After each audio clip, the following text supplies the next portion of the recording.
flesh. Wonder why this shit only happens to me. But baby, you could be my new pair of eyes. Help me navigate this life. 'Cause I can't take my story always ending the same. Running back to the pain again.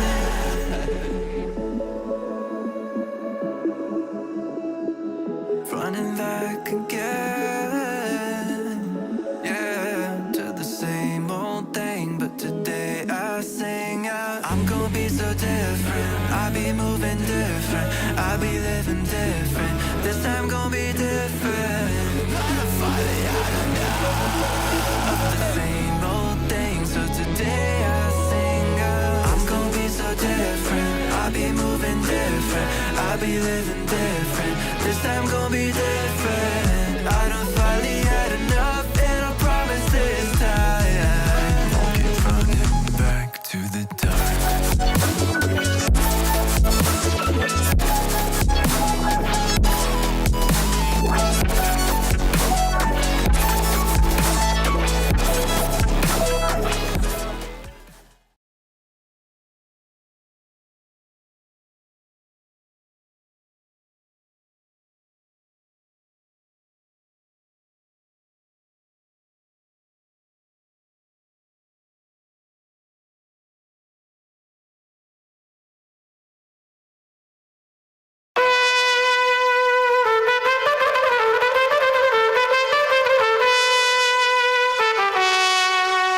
Welcome to the show, it's almost time to go. Welcome to the show, live with your host, Nick Sainz. Nick Sainz.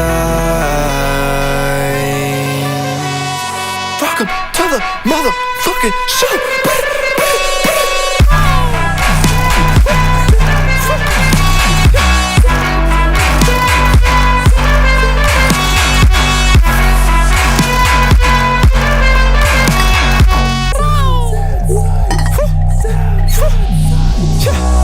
Welcome to the show. What is up, everybody? Welcome to the Sounds and Sights show with your host, Nick Sainz. Now, today is a very special day because if you haven't noticed, we have a theme song. We have a real theme song that I actually just made this morning, which is so much fun. Maybe we'll go into the project for that because there's actually a lot of good examples of some music production tips that I've been really leaning into over the past few weeks that I used to quickly make this whole song basically from scratch in about an hour this morning. So as you can tell, it sounds pretty finished. It still needs a little tweaking, but hey, we're just getting started here. So a lot of good stuff on the agenda today. Let me go through it with you just so you can get a gist of what's going on at a high level and what I'm going to cover here in this show for music producers and songwriters. Thank you for joining me tonight. It's a wonderful Monday. Hope you're having a great day. So, what are we talking about today? First is some updates to my default Ableton set that I think would be really helpful to see for you to steal. I want you to take these things that have really helped me and you can see some of the new additions I've made to my set over the past week. Practice I do about every week. But we'll get into that. Another thing is on Reddit, I saw a thread about stealing sounds for inspiration. So I want to talk a little bit about just kind of the different approaches and ethics around taking stuff for your musical inspiration. Spoiler alert, you should be stealing a lot of shit. Also, one of the threads that I saw in Reddit this week was about loudness in your tracks, specifically getting your tracks to sound as loud as they need to be competitive with other tracks when you hear them on Spotify, Apple Music, whatever. And I saw a lot of questionable thoughts and advice, and maybe things that may work, but I think need a little bit of explanation and diving into. So we're going to do that as well. And then specifically with loudness, I wanted to go through an actual example to show you what a loud track can look like without having to smash your limiter, which I know is kind of the default, for most producers when they think of loud. So without further ado, let's get into it. And this is episode 2, so please bear with me if I stumble. Even just this template is relatively new to me. It's really exciting, but I'm also not as practiced as I will be a few shows from now. So hey, you're at the early adopter stage. you're with us when this thing is just getting started. So without further ado, let's get into it. So a practice that I really believe in is using the things that you've learned and not only learning from them, looking around the world for things to pick up little lessons, but also what you do with those lessons, with those little learnings after you learn them is really 90% of actually getting the value from it.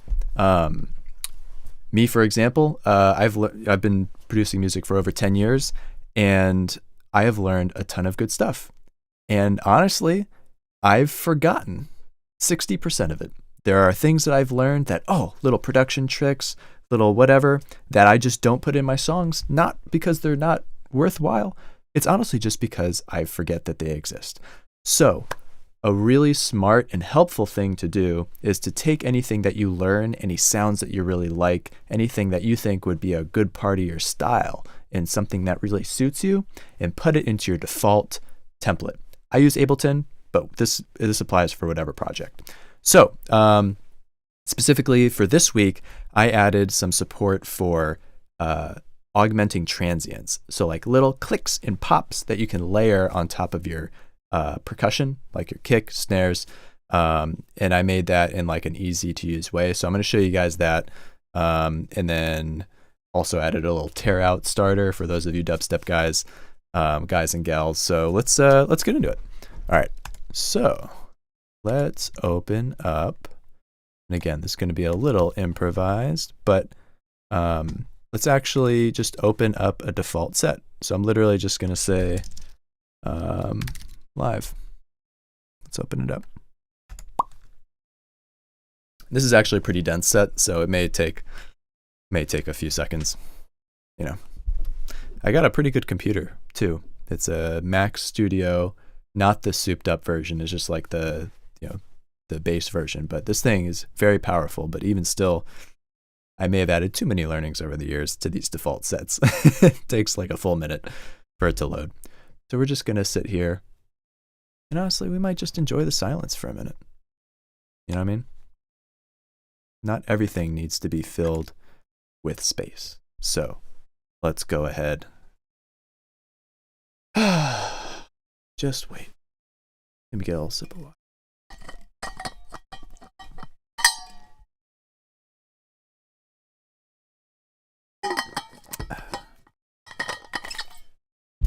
All right. So, welcome to Nick Signs' default template. So, for this week, you know what? This actually isn't it.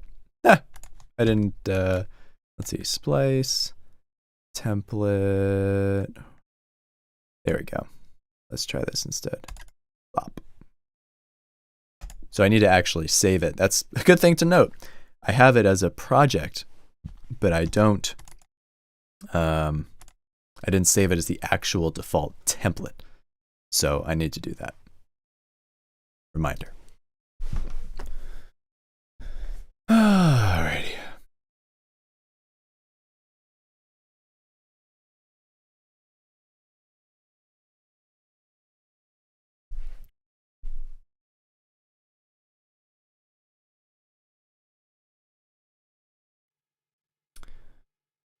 Awesome. So this is my Ableton template, my default template.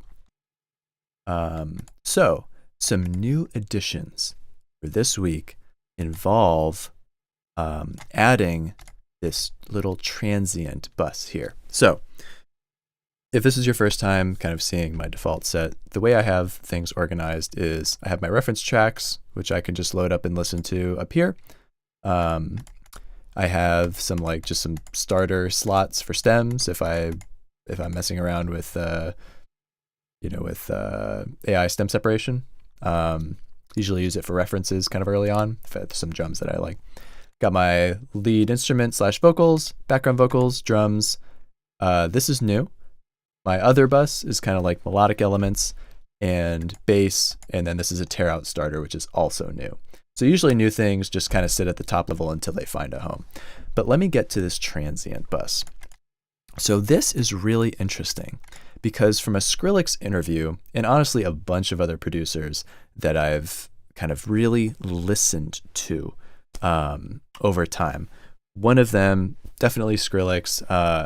There's a song by ISOXO called, let me see if I can pull it up. I know I can't play it because of, YouTube and copyright, blah, blah, blah. But if you wanted to listen to it, it's this one. I can't find it in 2 seconds. Oh, Kids Gone Mad. Everything has these really nice little boop, boop, boop, boop, clicky, little poppy even transients. So every time there's like a hit of something, whether it's a kick, a snare, or even a synth where it goes jing, jing, jing, jing, jing, jing, jing, jing. Each has a little bit of transient on it, and it makes it pop out of the mix and just sound so amazing. So what I did was I added a little click rack. So literally, I want to make sure I'm not in the way here. Should I move myself temporarily? Maybe I'll move myself temporarily. Let's do that. This is a little ad hoc, but let's do that. Where can I move myself? Where it would be not in the way. There we go. So I'll show you kind of the drums. This is literally just like a basic,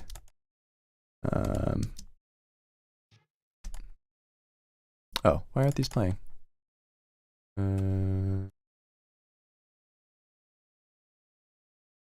Yeah, what the heck? Is the sample mix? Oh, the sample is not there. Oh, that's a bummer. I actually wanted you guys to hear that. Hold on. Let's see if we can find these.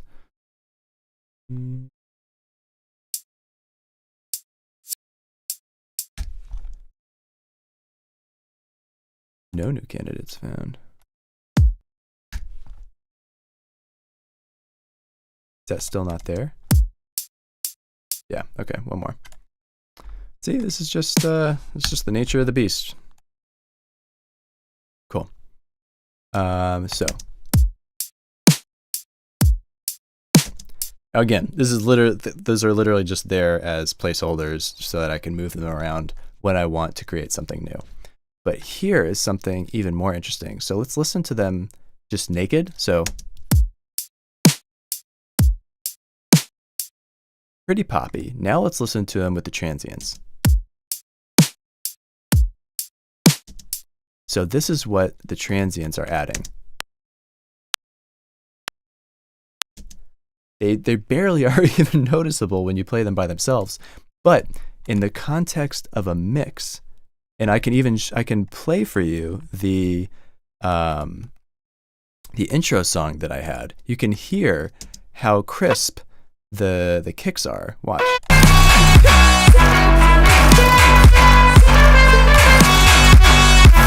Even through all of that, I mean, everything else is loud, but it's still poking through. And the way that you do that is just by layering these tiny, I mean, literally tiny, like, I mean, this is, I mean, I don't even know this. So this is minutes, seconds, microseconds. So this is literally basically one microsecond. If I'm reading that right, just the tiniest little click that you can add on top of the kicks. So maybe I'll make it more exaggerated. So this is what you're going to end up with.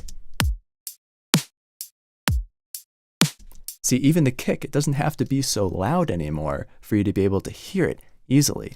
You can do this with anything.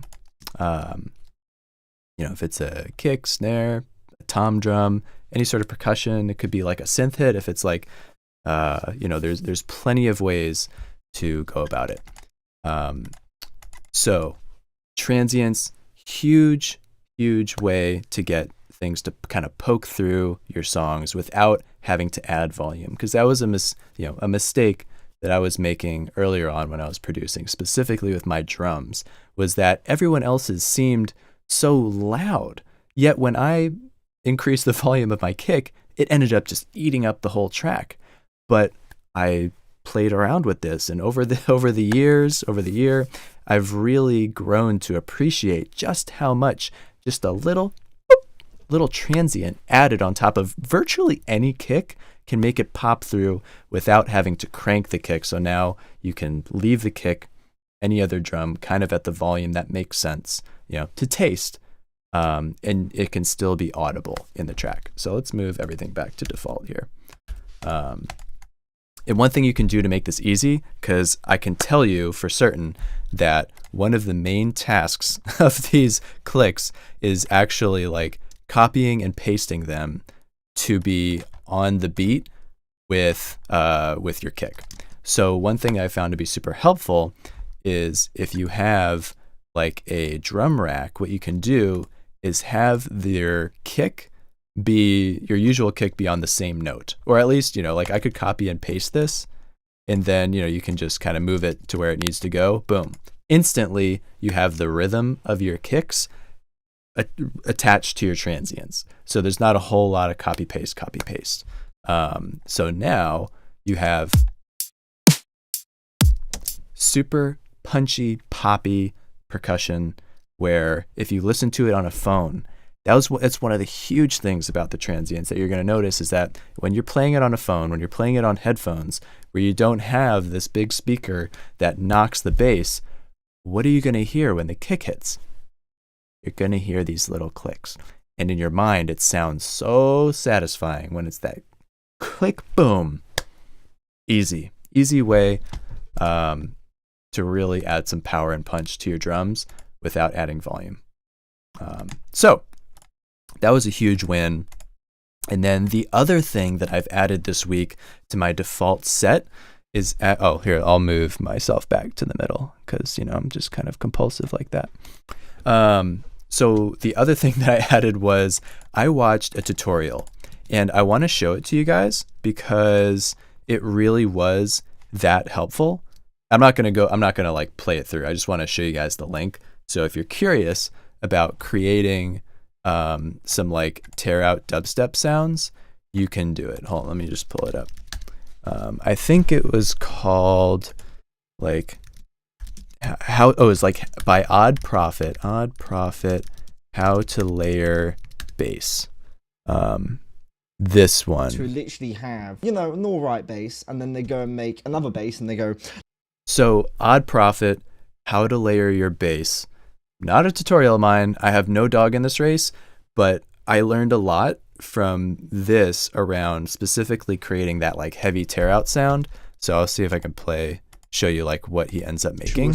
Not be do is have an LFO quarter note, and it's going too much. Let's see. To this. Yeah, so very heavy, highly recommend it. But the end kind of result of that is basically just this little formula of take a growly type sound. So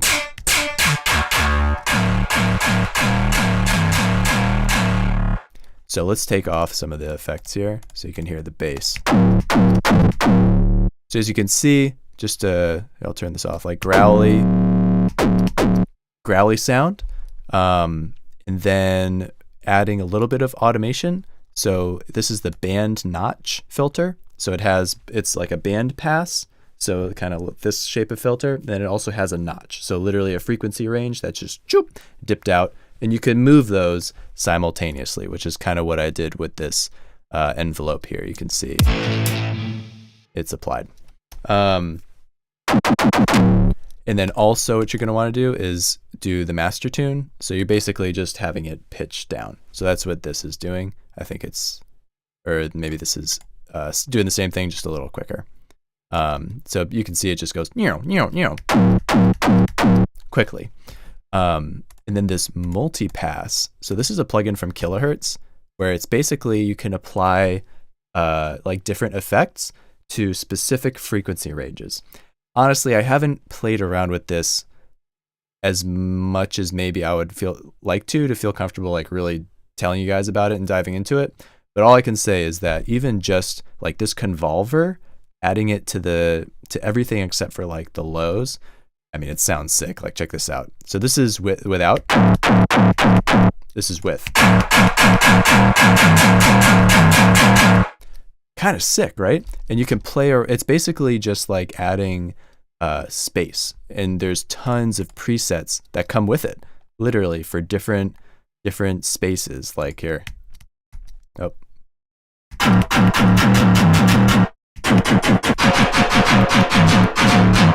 Nuts. So highly recommend playing around with that. And then of course, a little OTT at the back.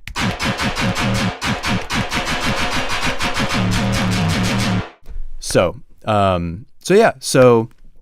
again, these were fun, but I would say just remember, like, overall, it's so incredibly important to, if you do a tutorial, if you learn something new, put it in your default set so you don't forget about it. Even if it makes it take 5 minutes for it to load up, I promise you, when you're feeling a vibe and you're like, oh man, I wish I had that chon chon chon sound, it's there for you. Anytime you learn something new, put the learnings into your projects. Integrate the learnings in your projects. Learn, integrate into your projects. You got it? Cool. So let us get back to business. So let's see. What do we got next? Close this out. Oh, you know what? While I'm here, actually, you know what? I think I made some changes, so I'm just going to leave it. All right, don't save. All right, back to our program. So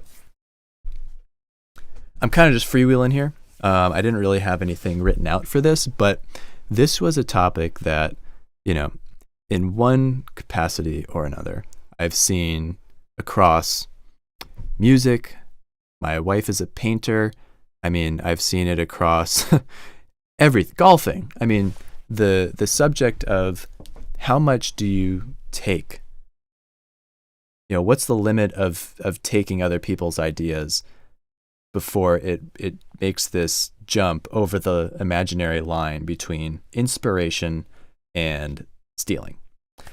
And I just wanted to kind of share with you guys a little bit of my personal experience with this, having been, you know, producing for over 10 years and kind of being in this music thing for a while. Something to keep in mind. And I think this is actually well worded on a podcast from this dude named Adrian, who does, I think it's like photography mostly. You've probably seen him on Instagram if you're on Instagram at all. Really sick videos. But one of the things he said was that you could take two photographers, give them the same equipment, give them the same lenses, give them the same objective, give them the same day, the same lighting, everything, and the shot is going to come out different. He even went further to say you could give the same photographer the same lens, but just on a different day, and it will turn out 110% different. So this idea that you could even take something to the point where you would really be doing the exact same thing that somebody else would be doing, I think is like, it's overblown in most music creators' minds. And even this notion of, like, you know, how much you can take before it's considered, you know, inauthentic or stealing. That goalpost in my 10 years of making music has changed almost every year. So 2010, Splice wasn't a thing. You know, if you weren't going out into the woods and making your own snare, then you were stealing, you know? And then Splice comes along, and then you could take, if you were using a whole loop, it was stealing. But if you didn't use a loop, then that wasn't stealing. And then now fast forward to, we literally have stem separation AI fully capable of deconstructing a song, literally taking a cake and boop, taking the egg out, boop, taking the flour out. We have that capability. And then, so the lines of what you can take without it becoming stealing are, one, it's never going to stay the same. And two, going back to what I said before with that painting example, even if Skrillex gave you, let's just use Skrillex as an example, one of the best producers in my opinion, and pretty much everybody, but he could give you every growl preset, every snare, every kick, every transient sample. He could even teach you. You could have him in the studio for a year just teaching you day in, day out. And your taste, your history, your experience, your everything about what makes you you still comes through. You could not make what he would make. You're not the same people. You don't have the same history. All this stuff, it's art. It's like an expression of our humanity. And if your humanity, your history, your experiences are different, your mind's different, you're going to come out with different art. So all that long-winded explanation just to say that the next time you think you're stealing, honestly, I would challenge you to steal more. Whatever you think is that line, go even further. And what usually happens, and again, this is just in my experience, but when I've really tried to steal something, like there was a period where I heard in a YouTube tutorial, like, hey, you should just recreate songs by other producers day in, day out for like 6 months and just watch your production skills grow. So I tried that. But you know what the funny thing happened was? Halfway through, I'd be trying to recreate their song exactly, and I would feel a vibe. I would get inspired. My taste would take over. And I would be like, maybe the melody for the weekend, maybe a song was do do do do do, but I was like, I don't want that. I want it to be do do do do do do, and your taste takes over. So, sorry, I don't even think I've mentioned this once, and I'm demonstrating my my lack of spatial ability. Damn, this. I would say the sentiment of the post echoes what I have to say, which is basically just take ideas, because what's going to make them unique is not the idea, it's the execution. It's what you decide to do with it. So even if you took, if you took a melody, if you took a loop, if you took a whole song and recreated it, it's going to come out different. It's going to come out you. So anyway, cool. So next thread that I wanted to chat about real quick. So yeah, we got copying ideas. Absolutely go for it. So next thread is, this is a toughie. This is loudness in your tracks. Let me read the actual thing, and then we can go into it. So why do burping. I had a burger earlier. The question was, why do finished tracks look like sausages? And what they're talking about is the waveform. So if you have your rendered out waveform, the louder it is, the higher the bar is. Oh God. And for most professional songs, that waveform nowadays looks like, maybe some little spikies on the verse, and then just a big old block of solid loudness for the choruses and the drops. So the question is, why do finished tracks look like sausages and mine doesn't? So the post reads, I just finished mixing a song that I'm really excited about releasing. I started a mastering project and it sounded great, but looking at a reference track, which looks like a thick sausage all the way through, even in the verse, which has so many less elements, my track has thinner looking sections in it during the verses, and the waveform is so much thicker in contrast. It fluctuates from -14 lufs in the chorus to as low as -21 lufs in the verse and bridge. So LUFS is basically just, if you're not familiar, is just a number that kind of rates the loudness of your track, where basically negative, just 0 LUFS is as loud as it can physically be, and -6 is kind of where things are these days. So to have something be -14, -21, that's pretty quiet. That's going to sound quiet next to the other tracks. So there's, it makes sense that this person is asking about this. So the final thought is, my question is, how do professionals make their track waveforms look consistent, like a sausage, I guess, while also maintaining the feeling of quiet verses and giant drops in the chorus? So there are a few different answers to this. And I want to give you like a top, just kind of like a quick little high level explanation of what I think this person might be really asking. And then also we're going to go through a little example, because my tracks these days don't suffer from lack of loudness. I've kind of not figured it out, but on any given day, my tracks sound loud enough to stand next to any other track without sounding messed up and distorted.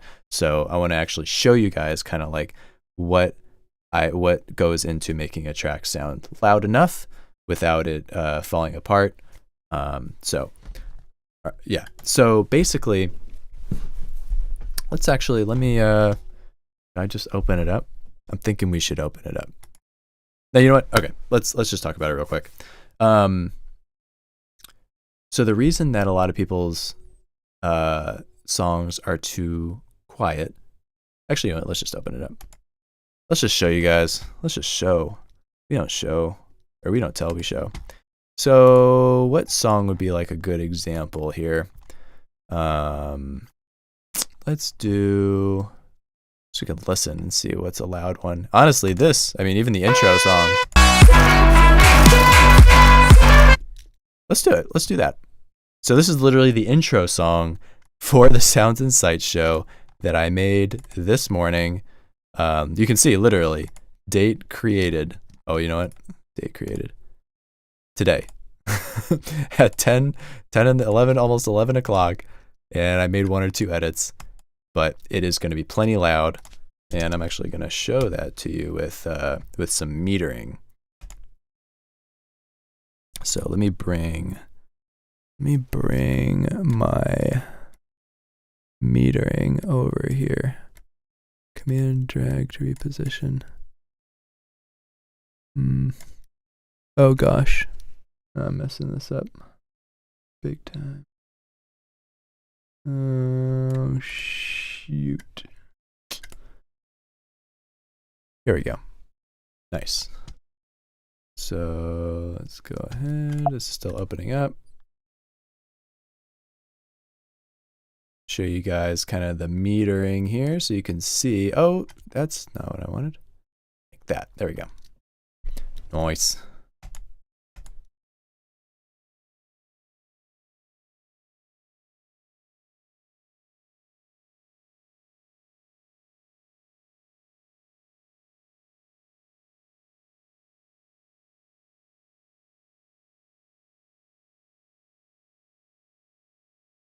This may take a second to open.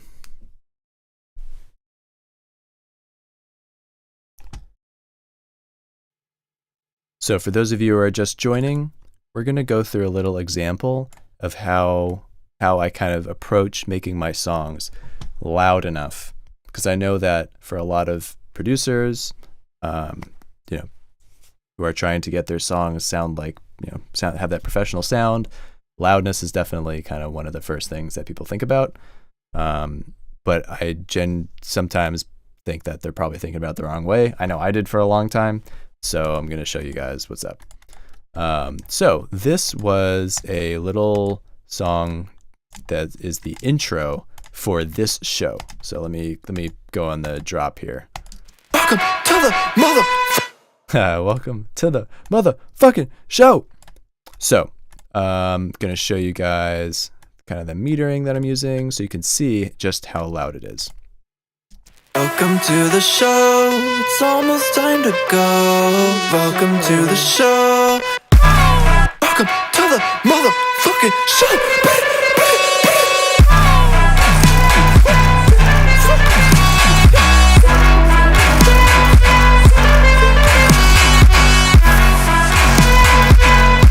So, as you can see from the metering, which is right here, you'll see the LUFS level.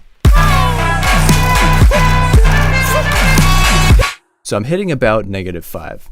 So by any measure, that's a pretty loud track. But as you can hear, it's not sounding distorted. It's not sounding like things are falling apart, which is what usually happens if you just try and make something loud without having kind of laid the proper groundwork for a song to be loud.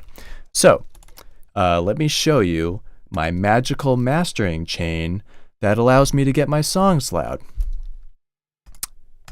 It's literally just a clipper and a limiter. Now, that was a bit of sarcasm because this basically is just a volume knob. I have a hard clip and just a limiter at 0 just in case this messes up somehow. So it's not even this. It's literally just this. So the fundamental lack of plugins on this master bus should tell you that achieving that loudness is not done at the master. I literally just slapped a limiter on this, called it a day. I could make it even louder if I wanted to, if I'm being honest. Let's see how loud we can make it.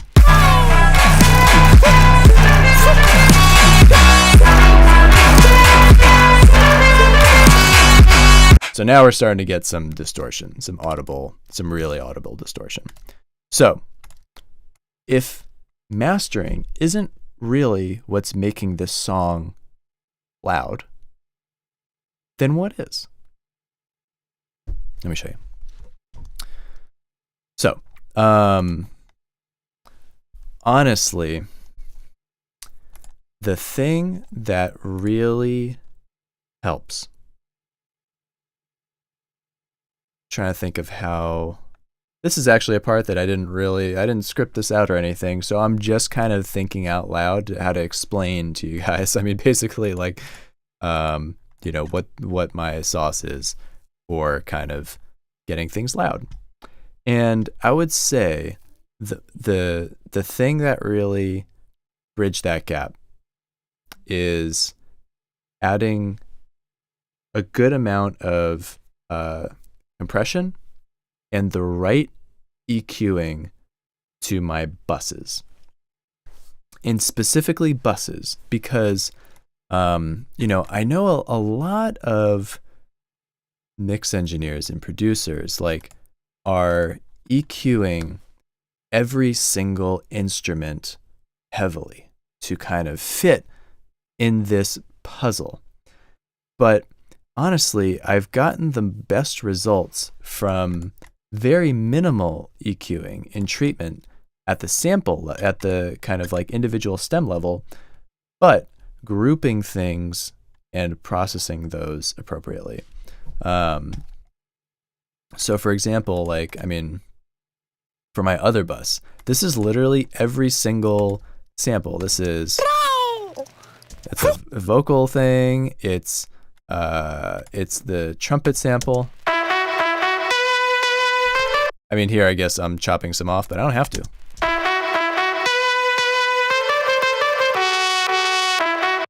And what's this in here? This is, oh yeah.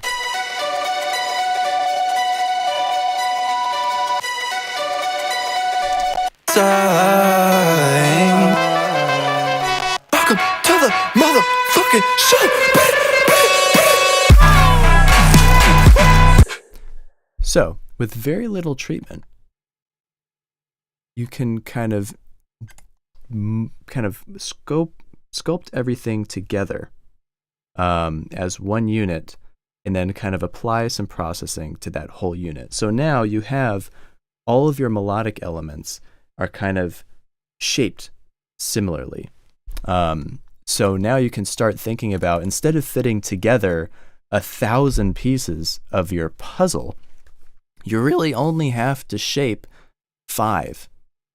So I shape my lead vocals, the background vocals, the drums, my melodic elements, and the bass. And that makes it a whole lot more manageable. And you'll find that by even just tweaking the volume for those 5 kind of main parts of your mix, you'll start to reason about what the what kind of the appropriate gain staging and volume setting for these things should look like. And that's honestly, that's a huge part of the mix just off the bat, is just the volume of stuff. So the rest of it is just a lot of, really not much. Just some utilities. I have one of these almost on every bus, like getting rid of this kind of 287. This isn't set in stone, but I just noticed it's something that generally makes the sound a little cleaner on my melodic elements. So, and then aside from that, one thing that I for certain do that I found really helps is a little bit of side chaining from the lead vocals, so your lead instrument, to this melodic bus. So what that looks like is every time the vocal hits, I'm literally ducking this whole mid-range of my melodic bus. So let's take a listen to what that looks like. So this is the melodic bus.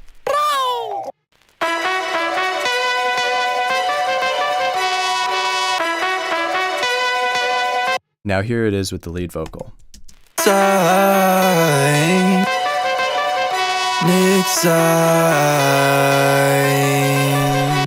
So every time the vocal comes in, it's a big healthy scoop, but it creates that kind of clarity.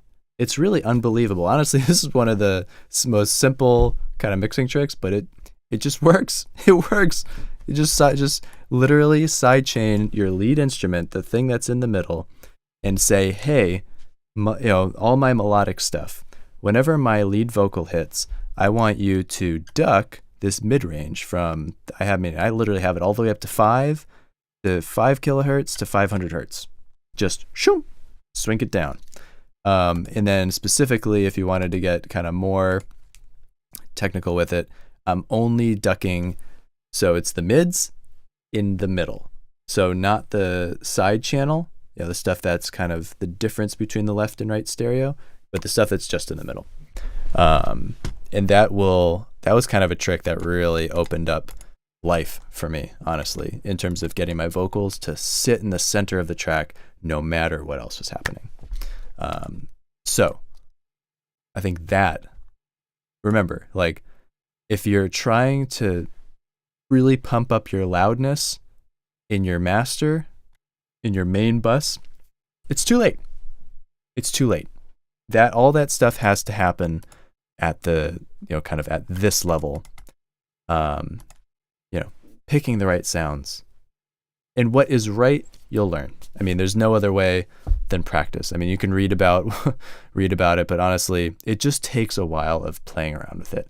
I just played around with it long enough where now my ears generally know what sounds will work together and what sounds will not. It's not much different than that. It's literally just trial and error, and then you start to learn. There's no golden rule. There's no plug-in. There's no tutorial. It's just playing around with it. Play around with it a bunch, and you will get to where I'm at. I promise you. And if you have any other questions along the way, of course, put them in the chat. Happy to help you in any way that I can. So that is, I believe, our itinerary for this show. So, thank you. Thank you very much for tuning in. Again, this is just a show that I do once a week, Mondays, 8 p.m. Eastern Time, just to kick it with music production or music producers, singers, songwriters, anybody who is interested in the art of music. This is a welcome place for you to talk about music. And I'm here. I'm literally live. I'm sitting here in my studio. I know you can't see it because, I got, my green screen in back of me, but here, I'll show it. Will it work? There you go. Yeah. Hi. Yeah, just in my studio here. Got all my stuff. A little studio desk. It's all good. So anyway, thank you so much for joining me. I hope you found something of value here, and tune in next week. We'll have even more stuff. The show will continue to evolve and get better, and with your help, this is going to be something sick. So, as always, cheers to you, your music, and your musical journey. Until next time, I'm Nick Signs, and this is the Sounds and Sights Show.